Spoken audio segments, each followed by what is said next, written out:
तर राहुल गांधी ईश्वरानं भाजपला दिलेलं वरदान असल्याचं देवेंद्र फडणवीस यांनी म्हटलंय। देवेंद्र फडणवीसांनी राहुल गांधींना हा खोचक टोला लगावला।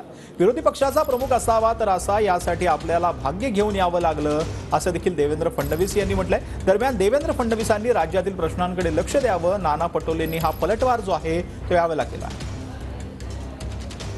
आज मी एक या निमित्ताने सांगू इच्छितो की हे जे काही तीन पक्ष तिकडे एकत्रित आहेत, काँग्रेस पक्षाची तर काय अवस्था आहे सांगण्याची आवश्यकता नाही। मगाशी सुधीर भाऊंनी सांगितले खरं आहे की राहुल गांधी हे ईश्वराने आपल्याला दिलेलं वरदान आहे। विरोधी पक्षाचा प्रमुख असावा तर असा, त्याच्याकरता आपल्याला एक भाग्य घेऊन यावं लागतं। पण तीच अवस्था त्यांची आज सर्व दूर आहे। देवेंद्र फडणवीसांना तुम्ही सत्तेत आहात आणि महाराष्ट्रामध्ये रोज 14 शेतकरी रोज आत्महत्या करतात एव्हरेजमध्ये।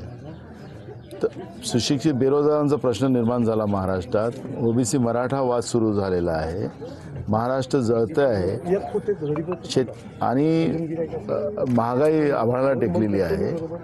या सगळ्या गोष्टीकडे लक्ष करा, काँग्रेसकडे फार काही लक्ष करू नका। काँग्रेस हे जनतेच्या मनातला पक्ष आहे आणि पुढच्या काळात महाराष्ट्रामध्ये सुद्धा काँग्रेसचं सरकार येणार हे आतापासून मी त्यांना सांगतोय।